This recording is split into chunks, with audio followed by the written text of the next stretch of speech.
Hello and welcome to another We Are Developers Live. You can see this on YouTube, but you can also see it at wearedevelopers.com/live, which is people who actually see it right now would already have done that. So it kind of feels redundant, but it's good for the recording to say that later on. I'm actually in Poland right now in Gdansk for the InfoShare conference, where I'm going to go later on as well. So if you want to meet me in person, why, I don't know. We can actually meet there as well. My talk was yesterday, so today I don't have to do much. But I'm in a hotel room and Wi-Fi is shared with all the other rooms, so hopefully everything will be fine, but we never know. So we might be freezing from time to time, but that's something you just have to deal with. Ironically enough, Dan, your connection is weird today as well, although you're in London, so it I should... know. I don't know what's going on there, like packets being sniffed by somebody, or I don't know. So it's a very weird one. But yeah, I was just on vacation for 2 weeks as well. So Dan, you filled in for the last 2 weeks. How was it without me? And it was sad, wasn't it? Very sad, very lonely, Chris. It wasn't the same. I'll tell you what, I've really got to up my joke game. That's the one I think we were definitely missing that the last 2 weeks. I've been missing those. So it's good to have you back in the saddle. Yeah, the captain of the ship. And it feels a long time. It does feel a long time since we've had like a normal show. I think it's been like 3 weeks. So yeah, I'm looking forward to this week. Yeah, it was fun. I was in Madeira, and it's such an interesting island. It's like the Hawaii of Europe kind of thing. Like it's like rainforesty and doing lots of hikes and stuff. What I also was confused about was the pricing. Like you go to the supermarket and with like 40% discount, a bottle of wine is €1.05, which is like cheaper than a bottle of water. And so, question for Portuguese people in the audience: how are you staying sober and why? It's just a very interesting like time. I was just standing there. This is odd, but seems to be like, yeah, it's working out for them. So that's pretty interesting. And we talked about this. What I found really fascinating as well. Like my mobile phone is still set in UK English, and Google Maps basically has this British lady doing the announcements where to turn and everything, and the way it pronounced all the Portuguese street names sounded almost like racist, like almost like, I mean, it like mocking the other language, so to say. And it's really bizarre that like it didn't recognize that this is obviously Portuguese, so no, don't pronounce it in like British clipped English. It feels like really bizarre that this is not a thing that's actually built in already. I think you've got to make it so that the Brits can understand it, and I say that as one, so I think I can say that. But yeah, anglicizing everything is terrible, isn't it? It's like people don't even, I suppose it's like the a lot of Brits in real life, they don't even attempt it. They just sort of have a go, they get it wrong, and they confidently say, sorry, I only speak English. So you might as well make Google Maps do the same thing. But yeah, I have something similar on my phone. Actually, I have a northern lady who does a notifications for everything. So she reads them out. So it'll be like, there's a new video on YouTube for you to go and watch. And I just think, I don't know where it's come from and I don't know how to change it. So I'm just going to leave it. But yeah, there we go. I always thought, like, when I lived in England, I always was amazed that most banks had their call centers in Scotland, so people wouldn't understand them and just hang up. It was a very bizarre, like really harsh accent at times. And you're like, okay, is it cheap labor in Scotland? Or I don't know why that was the choice. It could be. Maybe. Yeah. I don't know. But talking about people who speak a lot of languages and actually pretty interesting, our guest today is Dayana, and you reached out to me because you want to go away from like just being an engineer and go into developer relations. And we had a quick call, and I thought, like, why don't we do that live on the show? So why don't you introduce yourself to the audience? What do you do and where you are, and how many languages you speak? Because that's also impressive. Okay, thank you very much for the opportunity of being here. I'm Dayana Mick. I come from Colombia. I used to be an English teacher in Colombia. Then I came to Germany because I wanted to learn German, and I thought in a year I would be able to dominate the language. Of course, this was not the case, and that's why I'm still here wrestling with it. But then I met this very feminist group of people who were teaching women how to program, and I thought we were going to do robots, but it was web apps. And finally, okay, I got into developing. And now currently I'm a software engineer at my climate. And in my future, I would like to become a relations engineer or do developer relations, because I have noticed through my path that many things get lost in communication, and sometimes we, myself included, tend to forget the user of our products and the pains they have with it, and it would fulfill myself to see me as a sort of bridge between the developers who developed a product and the users of this product, be it an SDK or a tool. I worked as a platform engineer, and we were developing in our team tools for the other engineers of the company, so they were our end users. And there I got to leave a little bit this part, and it was the part I enjoyed the most of my job, like talking to them, seeing where their pain points are, and how the things that we were producing for them were not meeting their expectations, or what were we doing well. It's an interesting concept, isn't it? I mean, we have like classic UX where it comes to interfaces and like naming of buttons and these kind of things. But when it comes to like software to software delivery, like you have to have the SDKs and you have to have the API documentation. And these things are not necessarily interfaces in the traditional sense, but they also have to have the same kind of research and the same kind of like user research as well. We never make personas for like APIs or for SDKs, but we make personas for like interfaces. So it would be interesting if learnings from that one market could be applied to the hardcore programming market as well. Correct. So you both were teachers. Dan was teaching video editing or like whatever it was, and you were teaching languages. And do you feel like there is I mean, everybody doesn't have enough teachers, like, but it seems people leave the teaching market really quickly. What was the main reason why you wanted to get away from that? Both of you, Dan, as well. Dan, after you. Well, I was a teacher. I enjoyed the teaching part a lot, like bringing things over to the students and transmitting stuff. No, there were a couple of students that were more difficult, but what I suffered with was correcting exams, doing paperwork, writing these very long reports. And yeah, and then also for me it's also a migration story, because when I came to Germany, my titles were not recognized and I couldn't start as a teacher again. So I was looking for something that I could do, and I found development. And I am finding now this being this bridge that I think comes back to being a teacher and having passion for transmitting knowledge or seeing where gaps are. I mean, I've got bad news for you. If you go into DevRel, you will have to write reports as well and like show numbers to people. And the great number is always percentages. You can always say like, we got 40% more users, meaning we got like 3 users instead of 2 or something like that. So you can always use that, but the reporting is not going away unless, I mean, Dan, you report to me, so we don't do that. But like in larger companies, it will always be a thing. But the teaching skills are transferable to a degree, aren't they?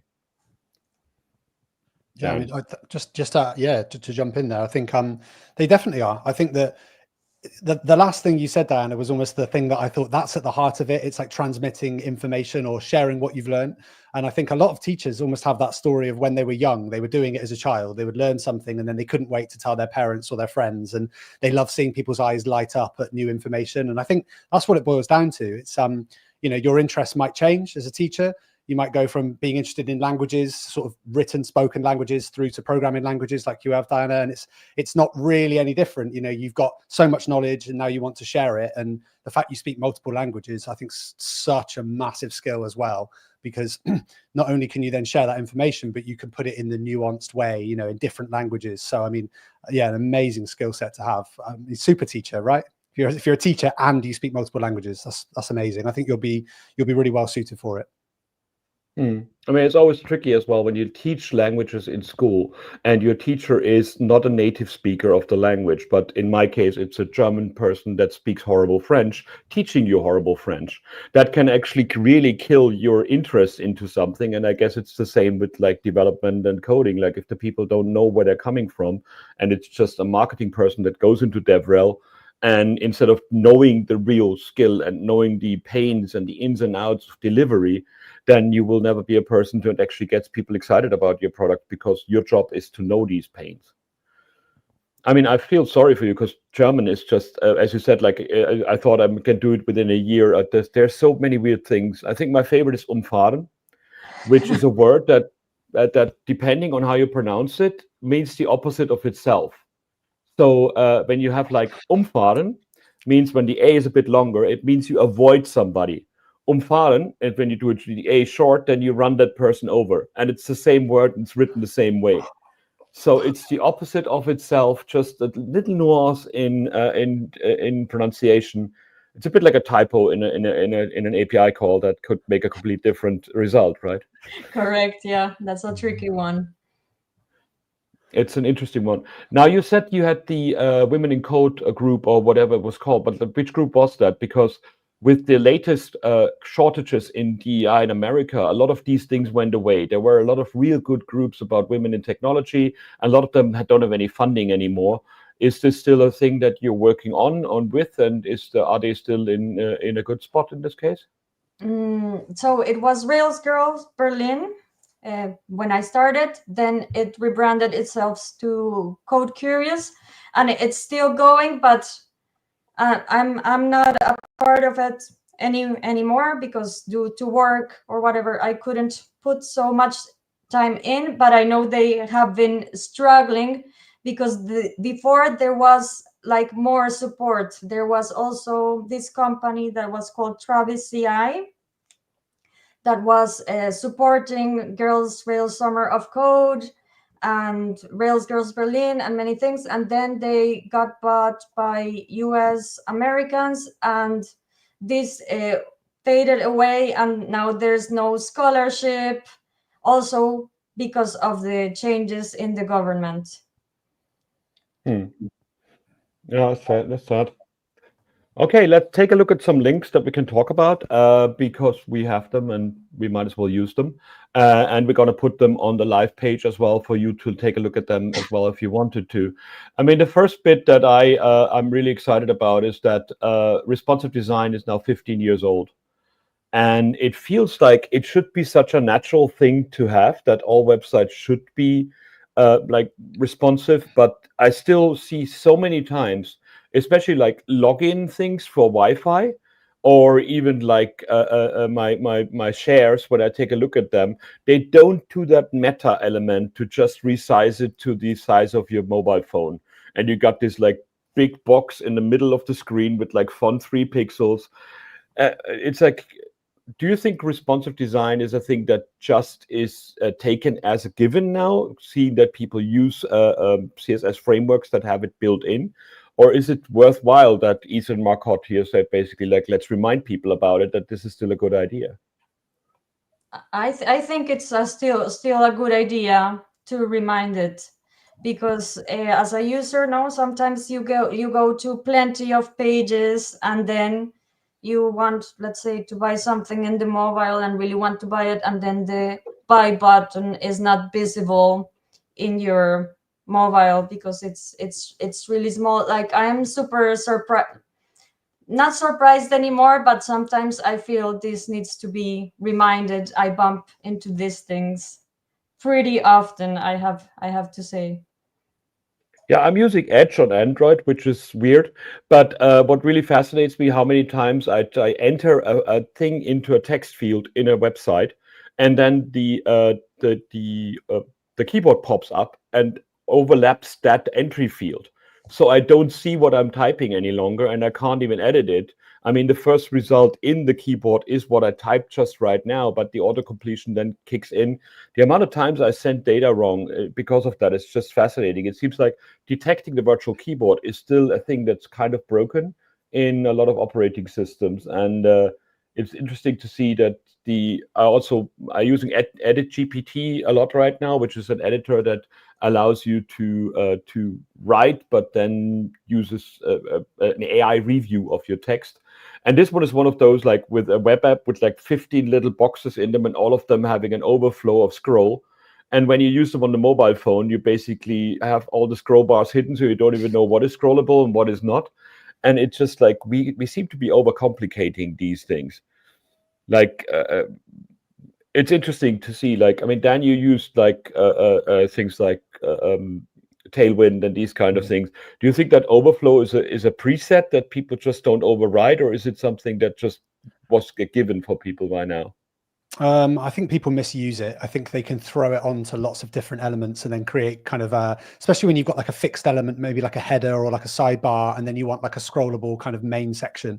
I see people doing really strange things where they want to maybe have like two sort of fixed elements, and then they start using nested overflow, you know, on just the y-axis and things like this, and it gets really, really messy. I mean, I do think that, you know, to sort of leave Tailwind to one side a little bit, because I've got my own issues with it, because it's done a big update, and actually I think you're almost going back to media queries, and it becomes very strange as to why I'm even using it. But the thing that popped into my mind when I saw this, because I think it was last week that I went to go on like a dashboard. It was a big company. I'm trying to remember what it was now. Maybe it's best not mentioning it, but I went onto a big sort of dashboard, logged in, and I was on a mobile device. I think it might have even been like a vertical iPad. So it's not even a very small device. And it just came up with one of those, sorry, this hasn't been optimized for a mobile device. Please check it out on desktop. But then instead of letting me see the bad, you know, desktop that hasn't been optimized, it just redirected me somewhere else. And I thought, I don't think you can do that in 2025. I don't think there's an excuse personally. I know some things are very, very difficult to make responsive, but how do you feel about that? Is there ever an excuse for just saying, we're not going to make it responsive, you need to look at this on a desktop device, or don't look at it at all? Is it just me that thinks that that's like unforgivable? I think that's unforgivable. But sometimes, like for internal tools, right, like admin tools or whatever, that you expect people not to be working on their mobile, I think that would be the exception. That's a good point. I mean, some things need space, but then I guess in your case, what you said, it was just a media query that had a fixed pixel amount and didn't realize that like that pixel amount does not amount on a high-res iPad, because the pixels are different than what they're supposed to be, I guess. So this is a lot of like assumptions, but yeah, I mean, this brings us to the topic that you wanted to cover, like the empathy with the user. It's like we're making choices on behalf of the user rather than like giving them an option to say like, you know what, this isn't working, show me the desktop side that probably will be working. And people want to overwrite these kind of things all the time. Whereas like, yeah, it's not your choice. The end user is the one who actually has to read the thing. So make sure that you're doing that. I mean, I remember when it was like, you need the 1024 resolution to see this website. And these things, luckily enough, are out of the window now. But it's still very bizarre how people put far too much content on a mobile interface as well when it comes to responsive design. So instead of just like stacking it and being like 6,000 screens on your mobile phone, just show as much content as you need for the form factor and allow people to dive in deeper. How are you on endless scrolling? I'm still not a fan, and I'm still confused about like how every SPA website tool was basically like, oh, endless scrolling is how people want to actually do that. Is it something you enjoy, or is it like a pagination thing makes more sense? I think that's a tricky question, because it has the hook factor, no? Like, yeah, you know, if you want to buy something and you don't know, and then you waste a lot of time, you wanted to look for that for 5 minutes, and then it's half an hour and you're still there scrolling, and it's a hook thing. On the other side, I find it tricky from the user perspective, like, okay, pagination, no, maybe doesn't go with the look. Today it will feel weird in some pages, but what I really like is sometimes when it says this number of results, And then I know, okay, I have to filter this, or I am going to waste an enormous time of my life, and I only wanted to budget 5 minutes. But it's also this hook factor, I think companies sometimes are looking for. Yeah, it feels like the effectiveness when you talk to marketing people and you talk to like the people in your company that give you the money. It's always like we always were compared, like when I've worked on browsers, how much time is spent in app. Like the success factor of Facebook and TikTok and those is like, oh, people are using that all the time, and you expect your tool to do the same, and that's the measure of the effectiveness of it. But when it comes to developer tools, actually most of the time when you go into the developer tool, build something or fix something and get out of it, that is actually the higher quality of it. Not like that you stay within developer tools and stay there the whole day. Like the amount of like time spent in it was just bizarre. Like when I worked on Edge, it was like the amount of time spent in developer tools was compared to in the main browser. And I'm like, yeah, people are watching Netflix. They're basically watching 15 episodes of Games of Thrones. They don't do that in the developer tools, although you can probably render it on the console. But it's a very weird comparison that this like stickiness of people staying in one app is seen as a success factor. And I think it's actually a horrible idea, because I want to use 10 different apps at the same time. That's what multitasking is for. But oftentimes you get asked, like, how can we make people stay within our app? And it feels like a very short-sighted and actually offensive to the end user idea. Does it not feel a bit like predatory? Might be a strong word, but it feels strange for that to be the game. You know, that somebody's saying, use my app and I'm going to use psychological techniques to keep you here as long as I can. And we spoke to the co-founders of Oscar Stories last week, and to give you the context, their app lets parents create AI generated bedtime stories for their children that feature their children. So it's a really nice kind of way of using AI and personalizing the content. But they've done a lot, and they talk a lot about the kind of ethical use and the ethical engineering and empathizing with the users in saying, well, if we just make this a device, so it's an app, it's on a device, it's a screen effectively, that we encourage children to look at as much as possible, does that not feel a little bit strange? And so they've almost had to engineer it around, we want the family to use it, but we want them to use it in different ways. Maybe it's an audio book. Maybe they just read it as a book, you know, not on a device, so that they can have that empathy with the fact that it's children and parents. And that just feels like a very strange way. If everyone's playing the game of keep somebody on the app as long as you can, that doesn't sit right when it's that kind of product. So yeah, empathy is the key word, definitely. Well, I guess also shorts are another issue. Like Netflix just redesigned their front page to have like short content, and on my TV I get games offered all the time, and I'm like, no, why would I want that? Like, it seems like we're pushed into this consumption market of like short content rather than other bits that YouTube just announced, that they're gonna find the most interesting bit in your video and show ads before that. Which kind of means, like, as a content provider, or as a video creator, you basically you did the right thing of having a story arc to get people excited, and then have the thing, and then there's going to be a toilet brush advertising right in front of it. You can't even do anything about it. So that feels like we're getting the internet taken away from us by these companies because they want to control it more and more. Which also brings me to the thing about Microsoft now shutting down the Bing search APIs. And I find that really sad, because I worked on them, and not on the new thing. I want to open it in the left screen. So yeah, we had like, for years, we had like APIs that allowed us to do build searches on our own products. And now Microsoft shut them down. Google shut theirs down quite some time ago as well. And it really feels like we're being pushed into chatbots and into these AI overviews in search. And I really don't know who benefits from that. Like, is it new users that expect that kind of functionality? But there is like the whole, as a content creator or as a company that publishes things on the web, you don't get any links anymore. You don't get any clicks anymore, because you just get an AI overview. So do you think this is something that we just have to deal with, or is it worthwhile to push against that?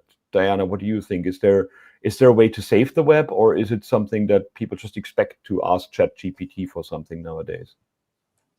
yeah, of course, many people adopted and engaged with GPT, and but I at the beginning I also interacted a lot with ChatGPT, but I noticed a difference. For example, I added this extension, I think, for it to do search again. Some people found it magnificent.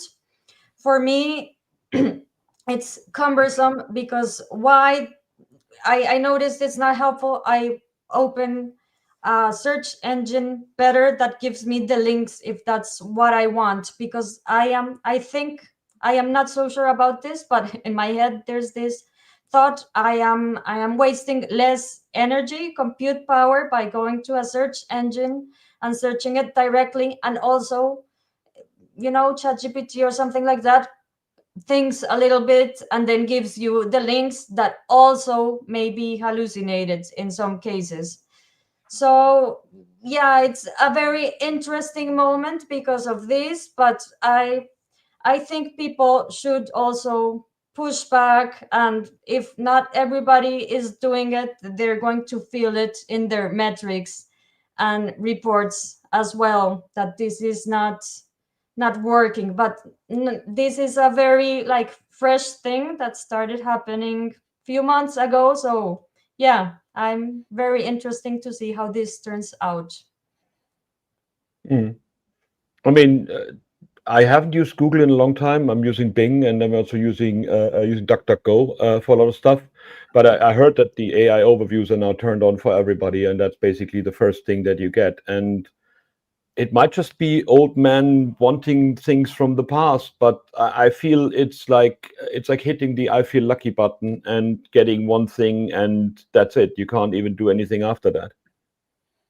I wonder if there's something more to sort of to worry about, because I don't know if you remember the arguments around net neutrality. That was a big thing, wasn't it? Around like, are we essentially going to have, the biggest companies able to sort of pay their way to the front of the queue when it comes to search results? I think that was essentially the argument. And I remember people worrying, saying it means that small creators, people that don't have the backing of say Google, Microsoft, etc., are just never going to be found. And I wonder if there's something like that happening, where we had this idea of all these models coming out and that they were just going to be like all of the wealth of human knowledge, and that they were just going to give us a kind of objective response.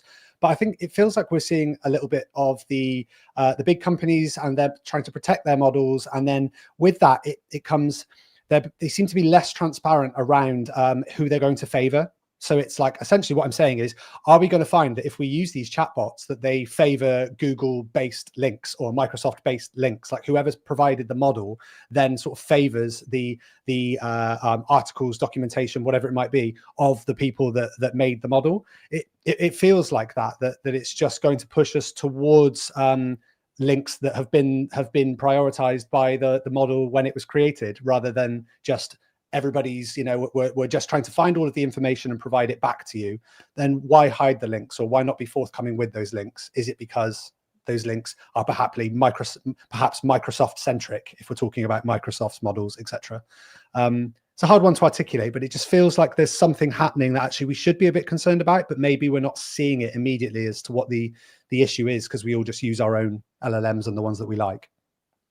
I mean, it feels like that search has gone that way a long time ago. Like the first 20 results are always ads, or like things that have been promoted through Bing or through Google, and it's now even less transparent. And that's why it's so sad that these APIs go away, because the search APIs allowed you to build your own search on top of it. And I remember we had an internal hack day at Microsoft at one time, and one of the features of Bing was basically that, no, it was at Yahoo that turned into Bing later on, was you could do safe search and unsafe search. Basically, you could do, but unsafe search we didn't have. We just had safe search, which filters things out. So I did an unsafe search engine that only gave you the unsafe results by filtering them around. And I love that you can make like an own search experience with these APIs. And Microsoft was very forthcoming. The others were basically like very limited or like rate limited. But Microsoft like, okay, here's the Bing API, go for it. And it's really sad that these things are gone away. And the other problem that you mentioned is that smaller publishers are actually not getting the results shown, but at the same time, they get the traffic from the bots. Like the AI bots are scraping the web like immensely right now. So your content is being ingested and maybe sometimes shown, but you don't even have a way of actually seeing what it is. So you pay the traffic on your server, but you don't get the benefits because you cannot show any ads around them, or you don't get that kind of thing. So that's really interesting how that's changing right now as well. And it makes you wonder if it's worthwhile to be a publisher on the web if you're not actually spending ad money to actually promote your things. We got the same here. I mean, like this show, we uploaded, and when we put a Google ad on it, then we got like thousands of more viewers. But like, it feels wrong that we have to put an ad on it. But it seems to be the only way to stand out these days, because it's just too cheap for people to do, to actually promote things. It's really tricky when you get started as a content creator and you just don't see any views of your stuff. But that's the reason, because other people pay more about it. I found that when it comes to AI and organizing things, this Klarna story was really, really interesting. That it's like a few days ago, it was like the Klarna CEO says AI helped companies shrink workforce by 40%, be much more effective and save much more money that way. And then a few days later, it's like that basically that Klarna is hiring humans again because the AI replacements offer low quality output. So this is unfortunate, isn't it? Like you sack 40% of your people and then you have to ask them back or ask for other engineers to join your company. Why would I do that when I just learned that you sacked 40% of your engineers because you thought AI was the solution?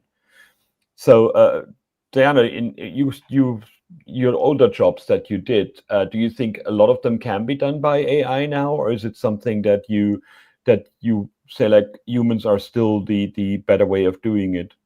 So I think now it's the AI for everything, and everybody's pushing really hard, and that's also where the money is. I think some people are more skeptical about this.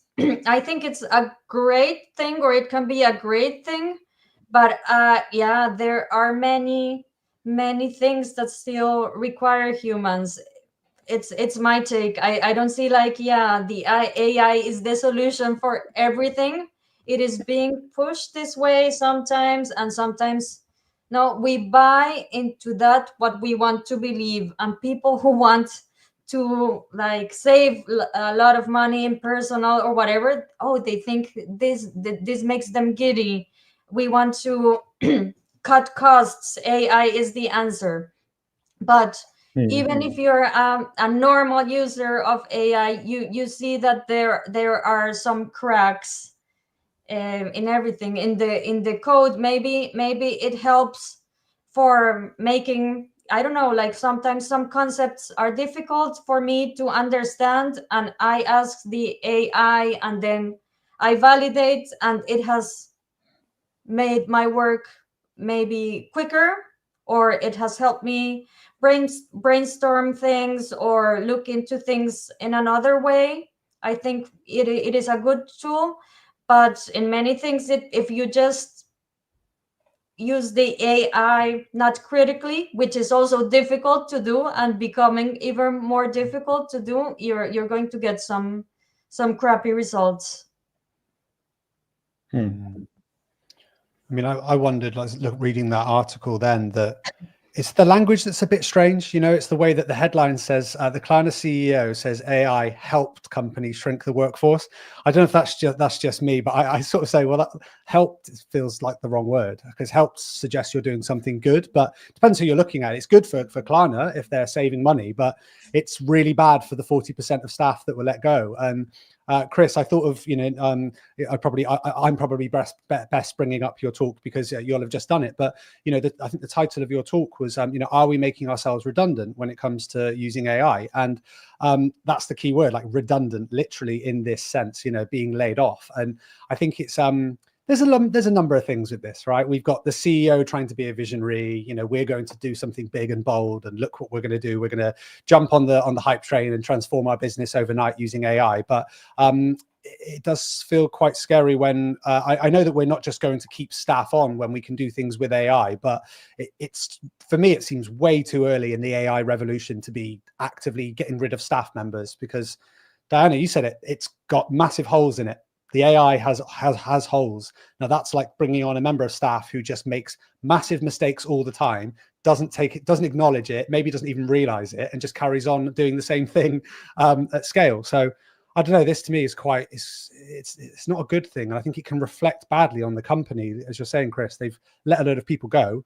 Why would you want to go and now apply for a job because you're thinking they're going to get rid of me if an LLM can do this in 3 months?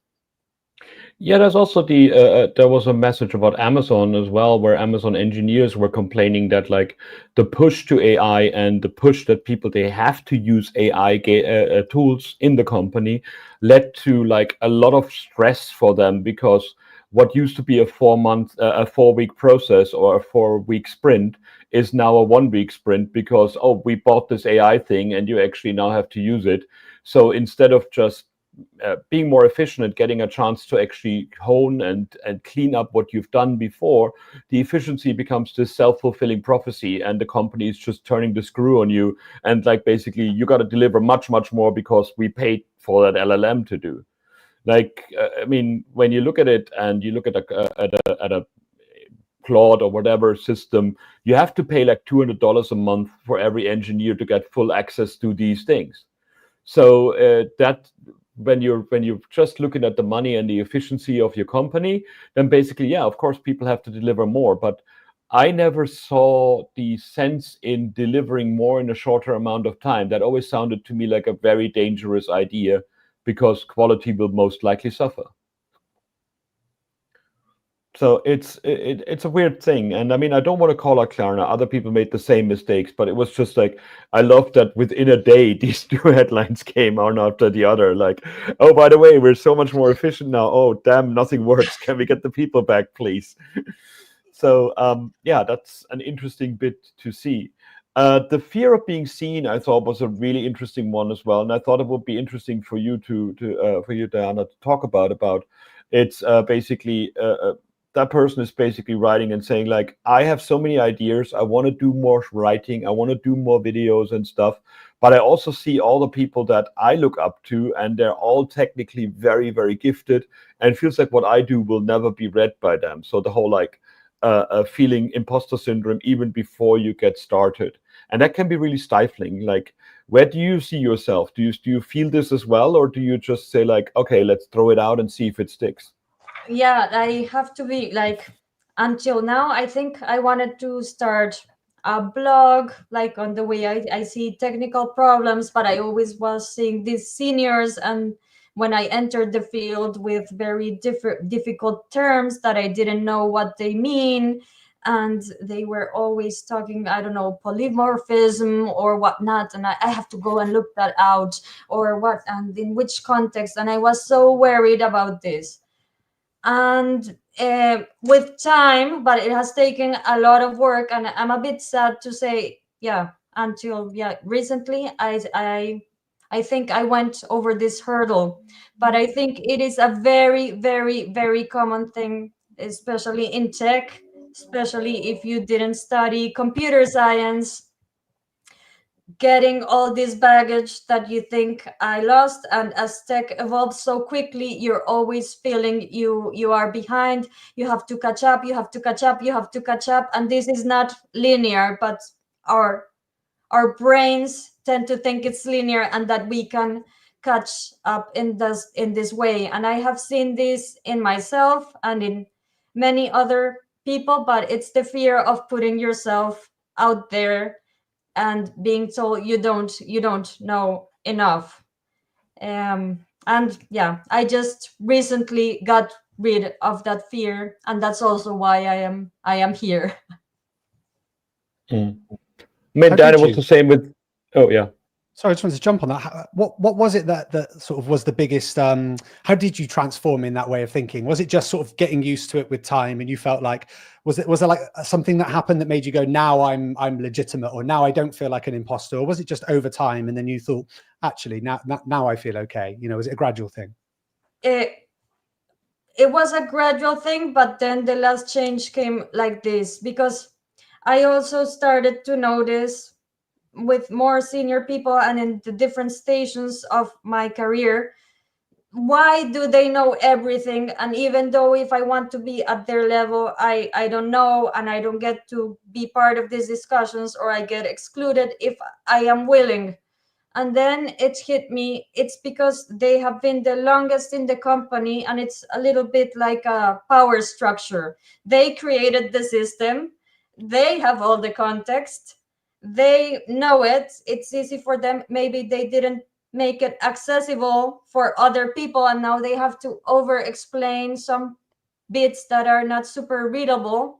This is more effort for them. But in that moment, when this revelation dawned upon me that, yeah, in software as in other cliques in the world, there are these hidden power structures, that was what allowed me to say, okay, I also have made my experiences with this. I know, maybe I don't know all the jargon, maybe I don't know the little hacks that no one documented in our code base, but I can also talk about them, how that slowed me down, what happened when I discovered them, and that no one documented this, and that no one could fix this in 10 years. These things were very interesting for me, but that was when I stopped looking at the things so near and having this spotlight fear on myself. Is it I mean, this is a tough topic to bring up, but is it a gender thing? I basically don't. I hear these stories oftentimes that these are basically, it's a male developer that basically has been in the company for 10 years, and a young startup, cool 18-year-old Silicon Valley kid would have the balls to just stand up to that person publicly and just push things. But you always hear like, okay, what can we do that basically it's not always the guys talking in the room, and what can we do to empower the people that actually might have a different approach? As you said, like, it's not understandable to me, like, let me document it and let me point it out to you. But it feels to me there is this huge discrepancy. Like, I mean, this article here right now is by a lady as well, so you don't see that much from guys. We just basically seem to be like, oh, okay, we don't care if it doesn't work out. But there seems to be this like fear of treading on people's toes. And to a degree, these toes are meant to be tread on. We need these changes. But it feels like very interesting to see honest posts like that. And please write more of those, because I want to hear more of those stories. Like you just said as well, like that those power structures is something that you probably don't look at all the time. But for some people, they're very, very transparent. Yeah. The comments. So, Sorry, Diana. Sorry. No, go ahead. No, sorry, it glitched. After you. I have seen this in guys as well, but way less. I also have to say, like, no, you cannot say, oh, all of the women and or all of the men. But like now with my experience, I do feel it was because we women are socialized in a different way, no, from the time we are little. We have to behave in a certain way. I'm happy to see that is changing nowadays, but it is not changing fast enough. No, so I still see these behaviors in, and I think I was socialized, and I am doing a lot of work to undo this and be able to speak for myself and not having this fear. But as you said, is more women, sadly. Well, I think it also turns the other way around. Like, we have our biases, that how we were brought up and socialized as men as well, especially in like more machismo countries. And it's up to us to actually shut up and step back, instead of just expecting we have this right to be the person that calls the shot. That's something that seems to be ingrained to a lot of people. And when I look at like the alpha male X crowd, people out there and saying like, I'm a 10X developer and you're not doing this, then you're not a thing. It's like, I'm so tired of these people. Please shut up and let other people do the talking at times. It's not helpful. I mean, I just look at the comments there, Chris, that you just look at the comments at the end of that article. That's what it's about, right? There's some really nice comments where the top comment says, thanks for the blog post. I really needed that. You know, and I think that's that's the power of it. I couldn't agree more, Chris. I don't want to go on a big rant, but when you're saying here about the 10x kind of the tech bro types, it's so unhelpful for people that are trying to enter the industry or find their feet in it, or just create something and put it out there into the ether. It's not helpful when people do these kind of gatekeeping things. And I think these kinds of posts go such a long way, because it's vulnerable, it's honest, it's transparent. And then those comments they're so nice. They're so nice to read, because somebody says, what I took from it was the ebb and flow of life and how that is okay. We don't have to be who we were. That's what it's all about. I think that's so nice. This is my new favorite blog, because there's some amazing posts from this person, and I just love how it looks as well. The kind of terminal look. Just have to say that it's beautiful. But yeah, I'm confused about this. I see this right now. There's a lot of like the Fediverse kind of thing integration, and I'm like, this is all traffic. These are all images that have been loaded that don't put any extra things in there. Like, or on my blog, I see all these reposted things from Mastodon now, and I got like 6,000 comments that just say reposted. And I wonder if there's something that we might be going in the wrong direction with this, to actually show off our face, to say like, oh, we're not the X crowd, but we're just flooding our interfaces with like avatars that don't make much sense if there's no other context. Like, why would I click any of them? Is my question here. Like, and if that's not the thing, why do we display them? Feel good, 502 people liked it. I don't know. One thing that I just had as well, which ties into this a bit as well, was the somebody on that open to work badge thing. That was interesting, because I came across this X post where somebody said like, nothing makes me want to hire somebody less than this, like showing the open to work badge. And my answer was a bit short-lived. But I mean, and I explained to people and said like, well, it makes sense to show it, because like the cool 10x developers basically like, that's desperation. You're just really trying to get hired. But to me, this is professionalism, because it shows me you are available right now. And on LinkedIn, I look through LinkedIn, and if somebody doesn't have it, I don't know if they're actually looking for a job, and it would be a waste of time to contact that person to talk about if they want to have a job. But it feels so weird that something like that is seen as a sign of weakness, where it's just actually a very sensible thing to do. And yeah, please, if you're also in a position like us and you see posts like that, react like me, maybe more mature, but react and call these people out on their arrogance, because this market is for everybody. And if that means you get the job and you actually just got laid off, and just showing this, that you're open to work, that makes you feel better, that's actually worthwhile, and it's not like a fake thing to do. So when it comes to looking for jobs, Dayana, what was your thing? Did you get it by word of mouth? Did you get it by sending lots of CVs out? How did you get your jobs? Yeah, to be honest, the first developing job I had in Germany was sending an SMS because they had this funny idea, and my husband, who's German, was really skeptical about this. Like, don't do it, it's a scam. And I was like, I will do it anyway. And then, yeah, I got an invitation to all the application process, did my interviews, got this job. And then like half of the other jobs were because of word of mouth. Somebody referred me, and it was really easy. And I also had like the people also saying at my company there are open positions, but I did like the normal thing of sending the CV, going through the technical challenge, etc., etc. And reviewing somebody, or like giving somebody a recommendation on LinkedIn and stuff, costs you about a minute of your time, and it's really worthwhile. It could make the difference of that person. Like, I mean, of course, every platform has their own thing. Microsoft had the internal kudos on their own system, and I mean, Slack has this as well, where you can give people things.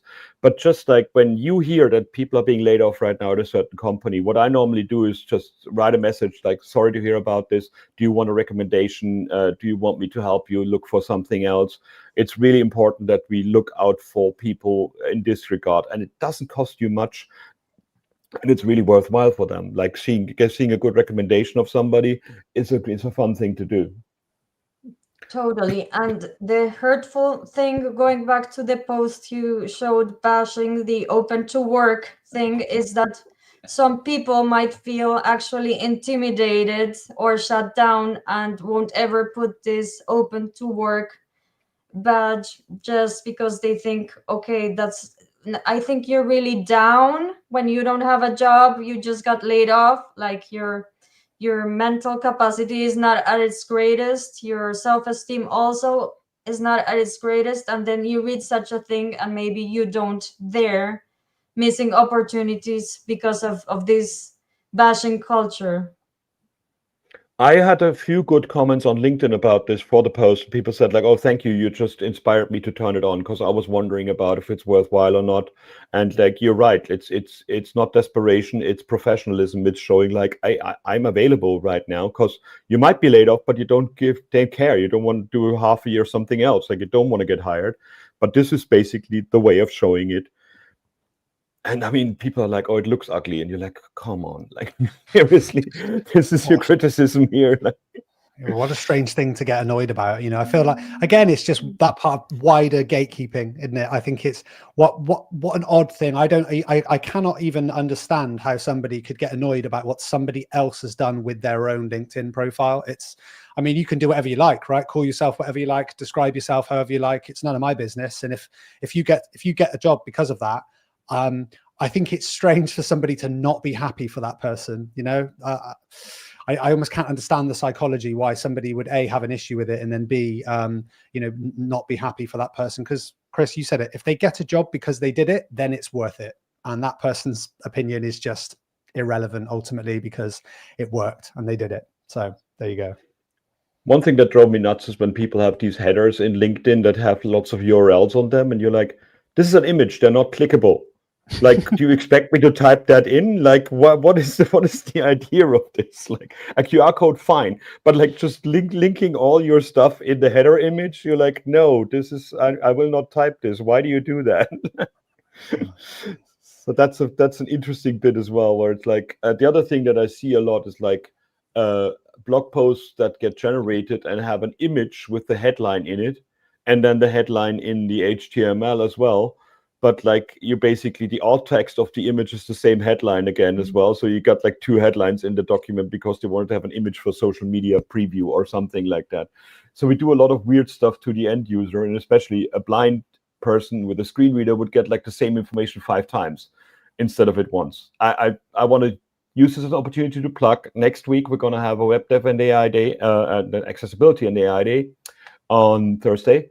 I'm going to fly to Vienna and do it live there, so we don't have that computing problem that we have right now. We got lots and lots of accessibility experts coming in and giving great talks about how AI can help or hinder accessibility and what the new EU guidelines actually mean for that kind of stuff. Because there's a lot of weird thoughts about people that accessibility is something that has to be ugly and it's extra work, and it's not. It's like just feeling more empathy for the end user out there as well.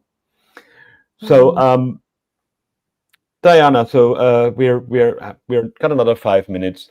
What's something that on your mind right now that basically you could tell our audience? Like, I love when you talked earlier about your own imposter syndrome and how you got across it. Like, what are other tools that made you get out more and basically say, like, you know what, I'm good enough. I'm not. The imposter syndrome is a liar.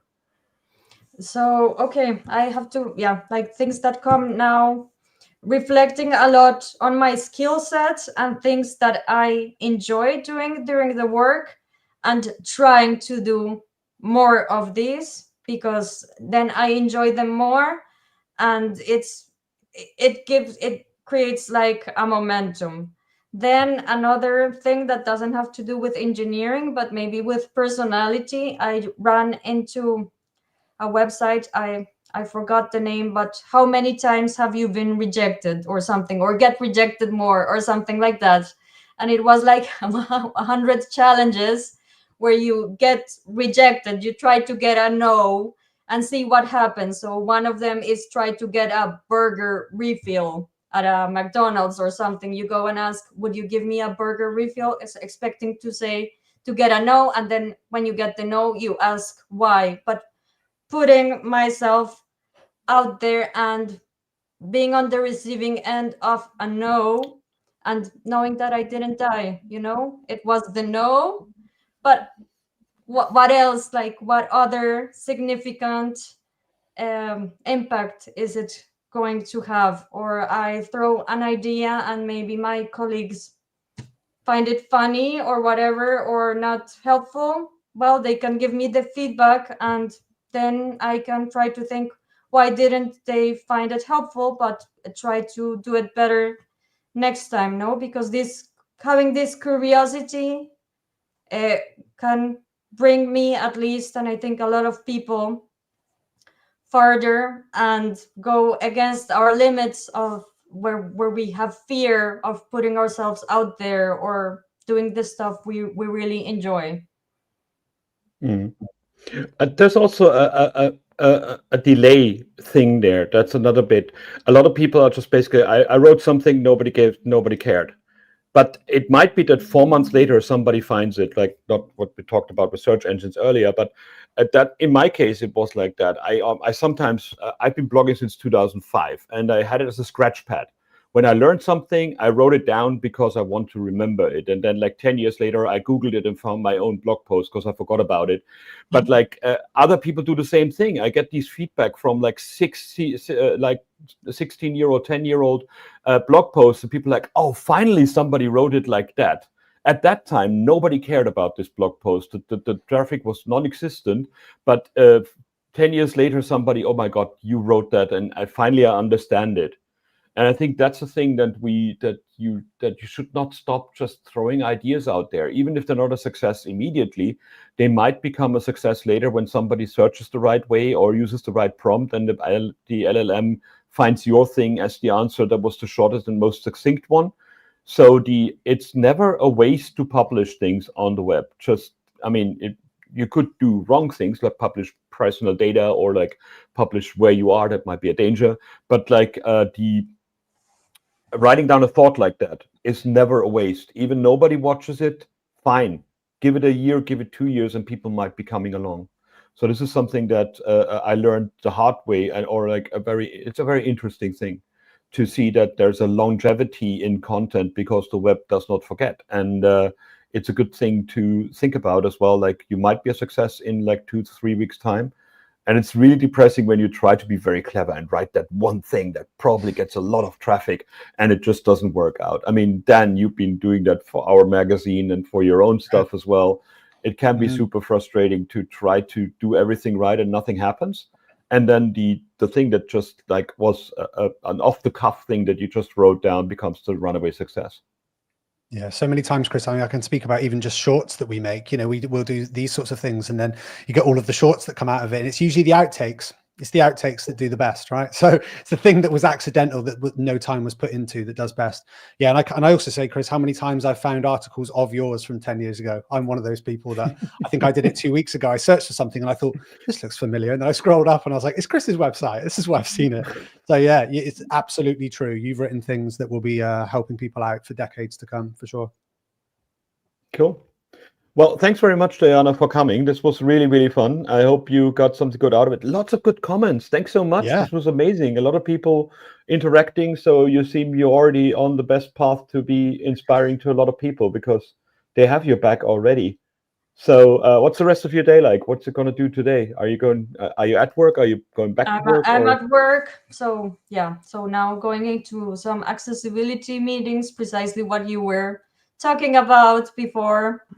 Yeah, I'm also on that and figuring out with the European Act, like the company finally said, oh, we have to do something about this. So yeah, that's the rest of my day. Thanks a lot for having me here. This was great. Any last words from you, Dan? Oh, it's Wednesday. I'll say the sun's out. I mean, whether it is where you are, it probably is. Most of Europe's pretty sunny. But yeah, just have a good Wednesday. Chris, enjoy the rest of Poland. And we'll see you later in the week. And to everybody watching, we'll see you next week. I'm going to do the Berlin thing and get one of those electric scooters to go to the venue now. It's like 6 kilometers away, but the taxis take ages in Gdansk for some reason. So I took one yesterday, and the only difference is the potholes here about 5 times the size that we have in Berlin. But if you know how to use an electric scooter, then it's getting it's not an issue at all anymore. And yeah, it sent me through a station yesterday, so I had to carry the thing through it, and then it wouldn't start anymore because it was outside the region where you're supposed to ride it. But I'll be okay. I'll be fine. It's Technology. nothing that I can't handle because it's going to be interesting.